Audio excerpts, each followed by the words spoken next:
tashi mu kowa gona. Arewa ku tashi mu kowa gona. Arewa ku tashi mu kowa gona don albarkar noma akwai daɗi.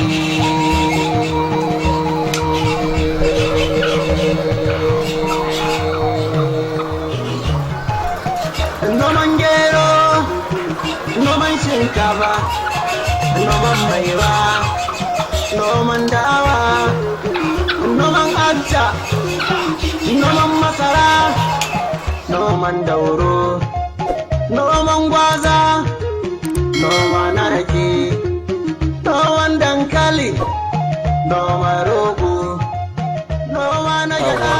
Su wannan jajaye ga wasu kuma jajaye can kuma harare.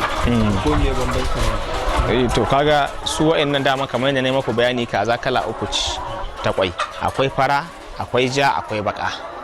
To yawanci mu dai nan dai saboda yanayin zafin mu gaskiya ba a cika sa baka ba saboda zafi na matsa mata idan ana zafi.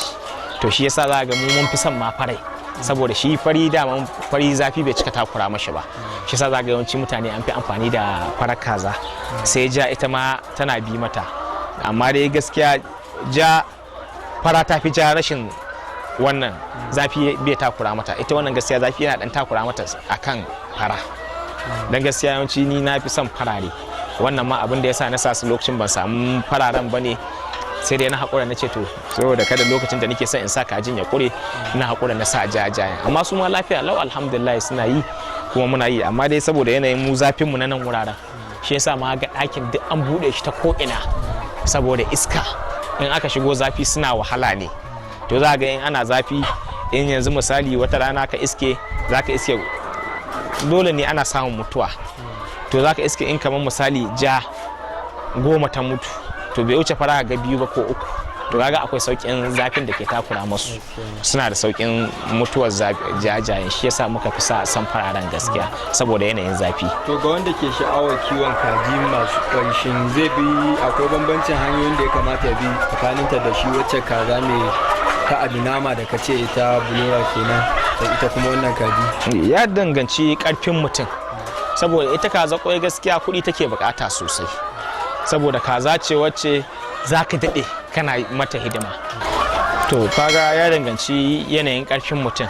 In mutum ba karfi gare shi ba sosai kana iya ba shawara ya fara da na nama saboda su na nama su duka bai wuce sati 4 ba 5-6 ka saida su.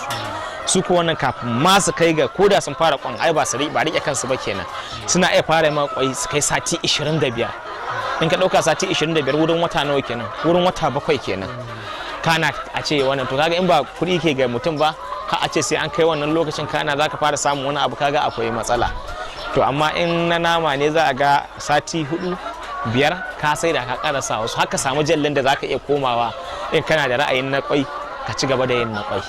Wannan kusan shine bambancin da ke akwai. Wani sako gare ka ga masu kallon da sauraron? To alhamdulillah ni dai kullum abin da nake ƙara ba da shawara duk wanda zai yi kiwo ka ba gane kaza ce haka nan to ba haka nan take ba.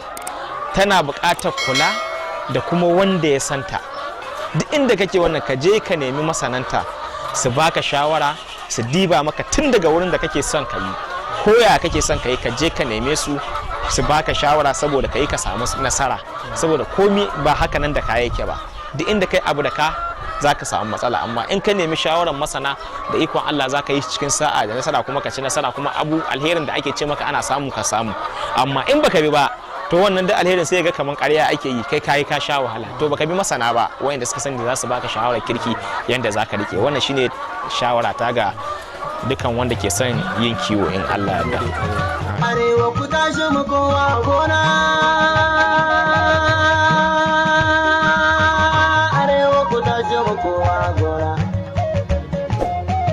Arewa ku tashi mu kowa gona don albarkar noma akwai daɗi.